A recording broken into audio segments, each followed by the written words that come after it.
On meeting an abnormal load vehicle under escort, what should you do? Option A, I should slow down and exercise caution. B, I should sound my horn and flash my lights to alert him of my presence. C, I should do nothing. Well, when you're meeting an abnormal load vehicle, what you should do, you should slow down and exercise extreme caution. Okay, so this one is our correct answer here. Now let's move on to the next one. When riding a motorcycle, you must wear. So what should you wear when you're riding a motorcycle? Okay, is it a pair of cycle clips? Is it a pair of sunglasses or a crash helmet? Well, the correct answer here is a crash helmet. So when you're on your motorcycle, it's very important that you put on your helmet. Now let's move on to the next one. When turning left at a robot controlled intersection, I should. So what should you do? Here you're at a robot controlled intersection and you're turning left. Option A, yield to pedestrians to go through. B, give right of way to traffic from the right. C, sound the horn. Now remember, you are turning left here. Okay, so just because you're turning left, you should yield to pedestrians to go through. Now this one is our correct answer here. When an oncoming vehicle light are on bright beam, what do you do? So this question is asking, you're driving, right, and the oncoming vehicle, yes, its lights that are on bright beam and they are like that in your face. So what should you do in that scenario? Okay, should you pull down the sun visor? So should you pull down that thing that protects you from the sun? So putting on the sun visor will not work. Why? Because you're not dealing with the sun here. We are dealing with the car that is at the same level and at the same plane with you. Okay, so option B, you slow down and look slightly to the left. So let's say you're driving, right? So you're driving here and that vehicle is this car that is on bright beam. So what should you do? You just slow down and just look slightly to the left like this.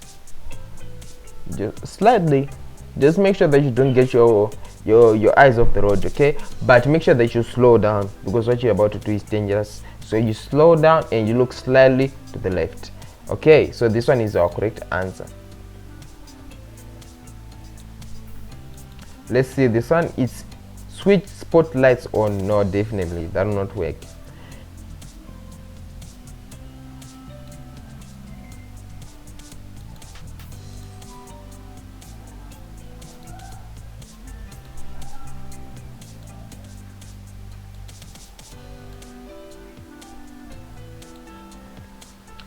Okay, moving on to the next question, which car stops? So here we're looking at a car diagram. So what I'm just going to do, I'm just going to zoom in just a bit so that we can clearly have a look at this car diagram.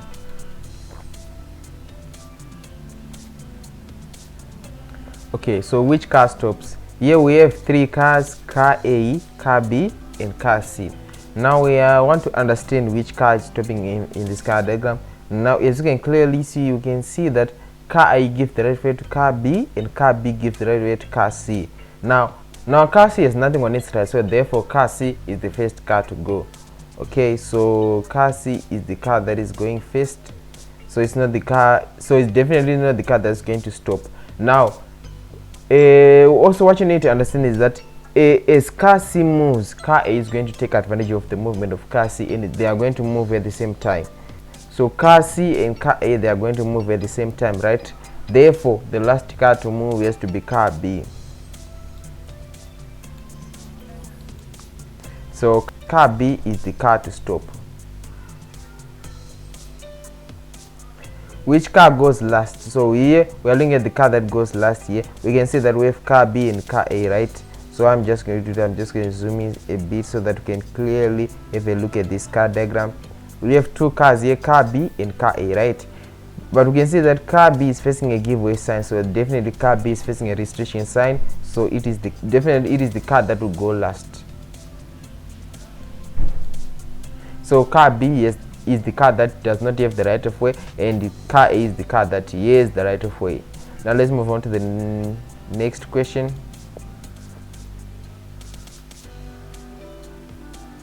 In rural areas where traffic is not controlled, you should give precedence to. So this question is telling you that you are in a rural setting, so there is no controlling of traffic on a fairway intersection. So what should you give the right of way to?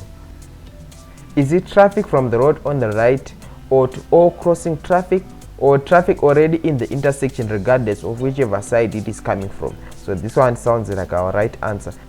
So what you need to understand that in rural setting, the law is very different from that in urban area. So remember, in urban area we say give way to traffic that is approaching from your right, but in rural setting you say give way to traffic that has entered the intersection before you. Now this one is our more correct answer, because it says you should give precedence to traffic already in the intersection regardless of whichever side it is coming from.